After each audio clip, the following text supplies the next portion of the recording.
जय हिंद दोस्तों। हो जाओ खुश, हो जाओ खुश अगर आपका लोन भी 20 लाख रुपए से कम है। जी हाँ दोस्तों, आप लोग बिल्कुल सही सुन रहे हो।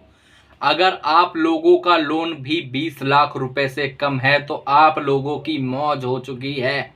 जी हाँ, आप लोगों की मौज हो चुकी है। दरअसल बात क्या हुई है, सेंट्रल गवर्नमेंट और आरबीआई की कुछ नई गाइडलाइंस आई हैं, जिसके अंदर जिन भी लोगों का 20 लाख रुपए से कम लोन है उनकी सेटलमेंट के सारे रास्ते खुल चुके हैं, उनका लोन माफ होने के सारे रास्ते खुल चुके हैं। जो भी अभी तक सारी परेशानियां आ रही थी लोन सेटलमेंट में और सारी चीजों के अंदर, वो सब अब हट चुकी हैं और अब बैंक कुछ ज्यादा कड़ा कदम आपके लिए नहीं उठा सकता है। या दोस्तों, आप लोग बिल्कुल सही सुन रहे हो, बैंक अब कुछ ज्यादा कड़ा कदम आपके ऊपर नहीं उठा सकता है। ये क्या पूरा मांजरा है, क्या क्या नई गाइडलाइंस आई है, इसके अंदर क्या क्या चीजें हैं और हमें क्या क्या करना पड़ेगा अपना लोन सेटलमेंट के लिए और अपना लोन माफ करवाने के लिए, इस वीडियो के अंदर आप पूरा ये चीजें जानेंगे।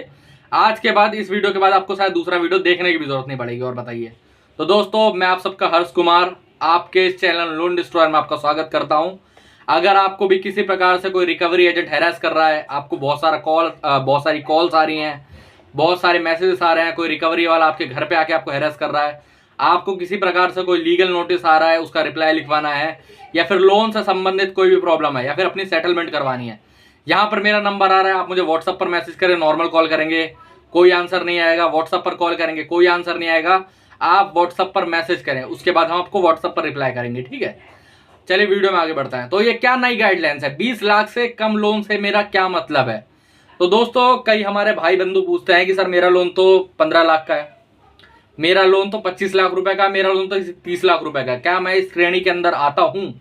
तो दोस्तों, मैं आप सबको एक चीज समझा देना चाहता हूं, एक बैंक से अगर आपका 20 लाख रुपए से ज्यादा का लोन है तो आप इस श्रेणी से हट जाते हो। फिर एक बैंक की बात कर रहा हूं, कई लोग, हमारे एक लाला जी हैं, वो कह रहे सर मेरा तो 30 लाख रुपए का लोन है, हमारे क्लाइंट ही है वो भी, कह रहे सर मेरे तो 30 लाख रुपए का लोन है, मेरा क्या होगा। तो मैंने उनको समझाया कि लाला जी, आपका जो 30 लाख रुपए का लोन है वो 5 बैंकों से है, उनका जो हाईएस्ट लोन है वो है 12 लाख रुपए एक बैंक से। ठीक है, तो इसीलिए वो इस श्रेणी के अंदर नहीं आते। अगर 20 लाख से 1 रुपया भी कम है, 20 लाख रुपए से मेरा क्या कहने का मतलब है, अब मान लो कई लोग बोलते हैं कि सर मेरा लोन 19 लाख रुपए था लेकिन उन्होंने इंटरेस्ट लगा के 20 लाख रुपए कर दिया। ऐसा नहीं है, सिर्फ प्रिंसिपल अमाउंट की बात हो रही है यहाँ पर इंटरेस्ट अमाउंट की बात नहीं हो रही है।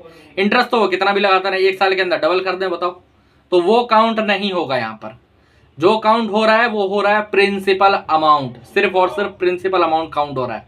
अगर 20 लाख रुपए से 1 रुपया भी कम है एक लोन अकाउंट पे, अब कई लोग क्या कहते हैं 10 बैंकों से लोन ले रखा है, 5-5 लाख रुपए, कह रहे हैं सर मेरे तो 50 लाख रुपए।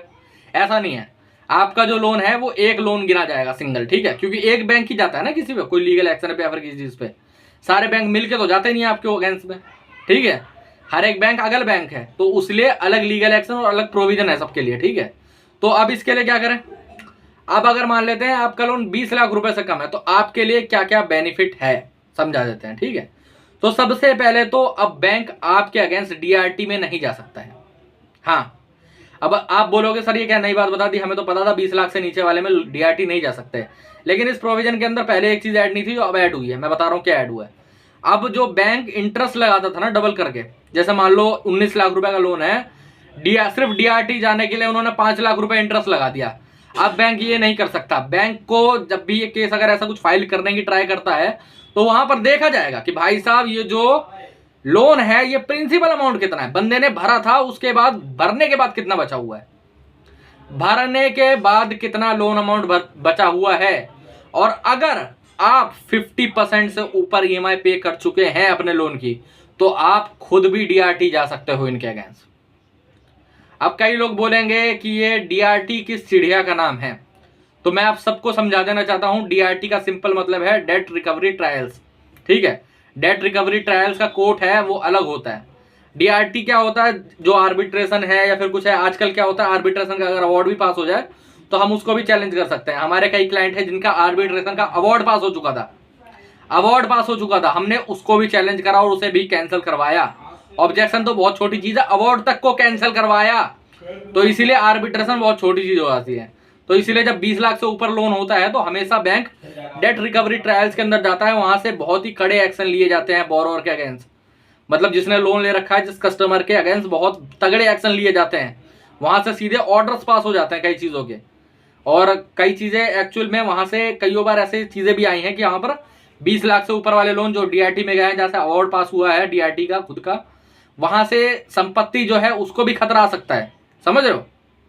जो अब मूवेबल एसेट तो है उन पर तो खतरा बना ही रहता है, ठीक है, लेकिन जो इनमूवेबल एसेट है उन पे भी थोड़ा बहुत 19-20 खतरा आता है। कुछ केसेस के अंदर देखा गया जजमेंट के अंदर, ठीक है, ये बंदा लोन ही नहीं पे कर रहा, 2-3 साल हो चुके हैं और उसके अंदर ये चीज आ रही है डीआरटी में, फिर वो प्रेशर डालते हैं वहां पर डीआरटी से। तो इसीलिए अगर आपका लोन 20 लाख रुपए से कम है तो बैंक डीआरटी नहीं जा सकता, और फिर बैंक आर्बिट्रेशन के अंदर भी कोई कड़ा एक्शन नहीं ले सकता आपके अगेंस्ट। मैं बता देता हूं क्यों। क्योंकि देखो आर्बिट्रेशन में आजकल हो क्या रहा है, सिर्फ डर बैठाने के लिए अवार्ड पास करा जा रहा है, एक्चुअली में सिर्फ डर बैठाने के लिए। शहरों में क्या हो रहा है, आर्बिट्रेशन का अवार्ड पास हो जाता है, एग्जीक्यूशन ही नहीं करते।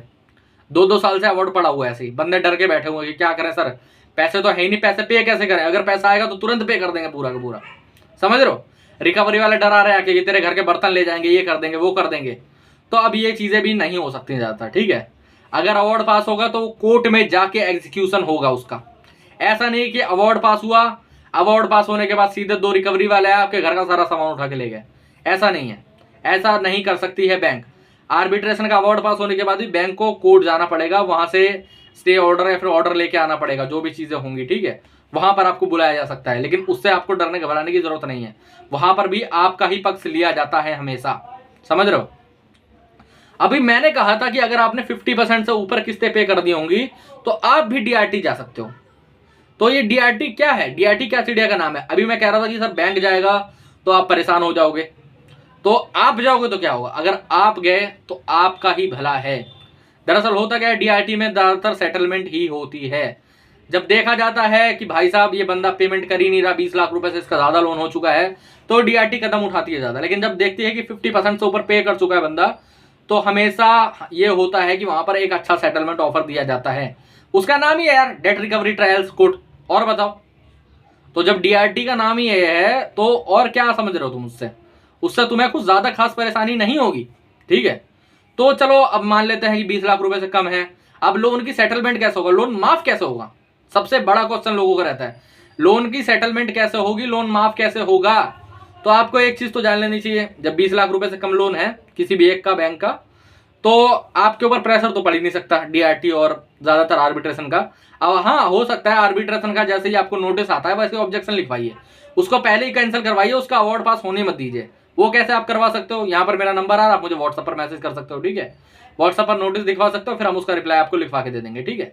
आपको चिंता लेने की जरूरत नहीं, ऑब्जेक्शन लेटर फाइल करते ही आर्बिट्रेशन का जो नोटिस है वो कैंसिल हो जाता है, कोई दिक्कत वाली बात नहीं है। तो अब सेटलमेंट कैसे करें, तो एक चीज तो आपको जान लेनी चाहिए कि बैंक को थोड़ा बहुत तो अप्रोच आपको करना पड़ेगा, ठीक है। आपको सबसे पहली चीज तो ये देखनी है कि आपका लोन कहां पर है, कौन से बकेट में आ रहा है। अभी आपका लोन एनपीए हो चुका है, आपका लोन राइट ऑफ हो चुका है, या फिर अभी आपका लोन पहले दूसरे मंथ में ही चल रहा है।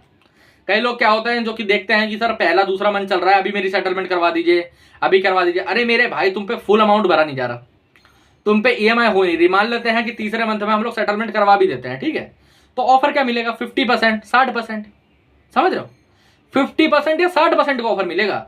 अब वो 50% पैसे कहां से लाओगे, मान लो 5 लाख रुपए का लोन है, 50% 2.5 लाख रुपए होते हैं। अब वहीं अगर हम लोग 10 से 15% में सेटलमेंट करवाएंगे तो कितना होता है, 50 से 70 हजार के बीच में, उतना पैसा तो आ ही जाएगा, और 6 महीने के अंदर इतना पैसा तो आप जमा ही कर लोगे कहीं ना कहीं से, समझ रहे हो।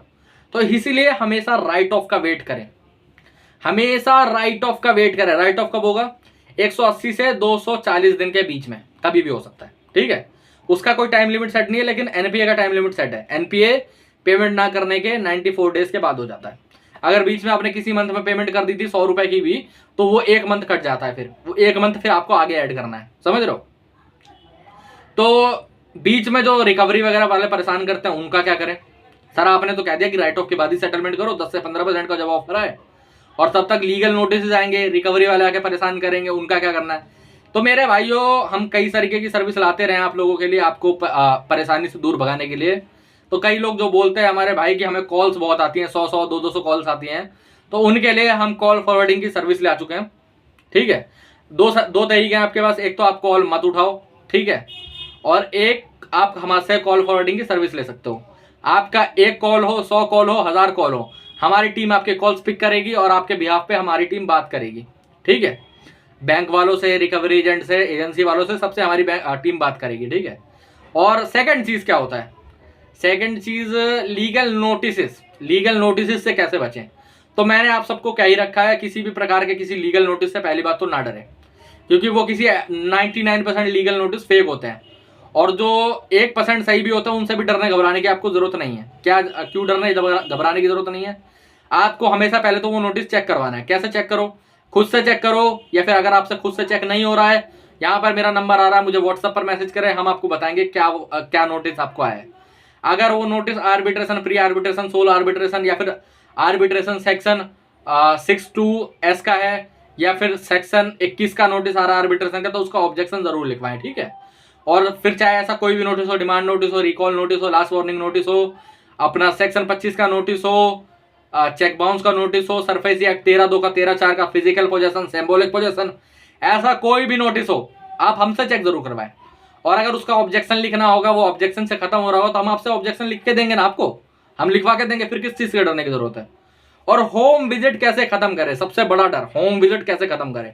तो मेरे भाइयों, आपको एक चीज तो जान लेनी चाहिए। ठीक है, इंडिया में एक चीज का बहुत ज्यादा दिक्कत है, ये मैं समझूंगा, जब हम कस्टमर से कहते हैं कि उसकी कंप्लेंट करें, मल्टीपल कंप्लेंट, तो वो बोलते हैं सर मैं कंप्लेंट करूंगा, कुछ हो तो नहीं जाएगा। अरे मेरे भाई, विक्टिम हो तुम, वो तुम्हें हैरेस कर रहे हैं, तो तुम्हें उनकी कंप्लेंट करनी है। तुम कंप्लेंट नहीं करोगे, वो और हैरेस करेंगे, समझ रहे हो। अगर कोई एक जुर्म है, उसकी सजा कोर्ट नहीं दे रहा है, पुलिस नहीं दे रही है, तो वो क्या करेगा, वो जो अपराधी है वो और जुर्म करेगा। तो इसीलिए ये मत डरे कि कंप्लेंट करने के बाद क्या होगा। कंप्लेंट करने के बाद इनकी नौकरी जाती है सीधे सीधे। क्या करना है, मल्टीपल कंप्लेंट्स करनी होती है, मेल करने होते हैं बैंक को, और आरबीआई में कंप्लेंट करनी होती है। और अगर ज्यादा परेशानी हो रही तो आप पुलिस स्टेशन में भी इनकी कंप्लेंट कर सकते हैं। कैसे, उसका एक अलग प्रोसीजर है, वो आप हमसे पूछ सकते हो, यहाँ पर नंबर आ रहा है व्हाट्सएप पर। ठीक है, वो एक लंबा चौड़ा प्रोसीजर है। दरअसल होता क्या है, ज्यादातर लोग जो अपनी कंप्लेंट लेके जाते हैं पुलिस के पास, वो बोलते हैं कि हम क्यों कंप्लेंट लिखें, आपने पैसा लिया, पैसा भर दो। तो ऐसा नहीं है, अगर पुलिस आपकी कंप्लेंट नहीं लिख रही है, तो आप स्पीड पोस्ट के माध्यम से, फिर डिस्ट्रिक्ट मजिस्ट्रेट के माध्यम से, वो भी आपकी ही सेवा के लिए बैठे हुए हैं, उनके माध्यम से अपनी एफआईआर लिखवा सकते हो रिकवरी एजेंट के अगेंस्ट, और पूरा एक्शन लिया जाता है। हमारे कई क्लाइंटों ने ऐसे ही अपनी एफआईआर दर्ज करवाई है, और बाद में उन रिकवरी एजेंट को बकायदा जेल में डाला गया है, और उनका जो लाइसेंस था वो एजेंसी का, वो रद्द करा गया है, और उनको जॉब से भी निकाला गया है, समझ रहे हो। तो इसलिए डरे घबराए बिल्कुल भी मत। इसका एक पूरा प्रोसीजर है, वो आप हमसे भी करवा सकते हो। यहाँ पर नंबर आ रहा है, व्हाट्सएप पर हमें मैसेज कर सकते हो। इसके बाद आपकी सेटलमेंट में गारंटी से लिख के देता हूँ 10 से 15-20% के अंदर होगी। और अगर आपको अपनी सेटलमेंट हमसे खुद करवानी है, तो यहाँ पर नंबर आ रहा है, आप व्हाट्सएप पर मैसेज कर सकते हो। ठीक है, हमारी मेंबरशिप ले सकते हो, और ये जो भी सर्विस हमने बताई है, ये भी आप हमसे व्हाट्सएप के माध्यम से ले सकते हो। ठीक है, तो जय हिंद दोस्तों, आज के वीडियो में इतना ही, मिलते हैं दोबारा।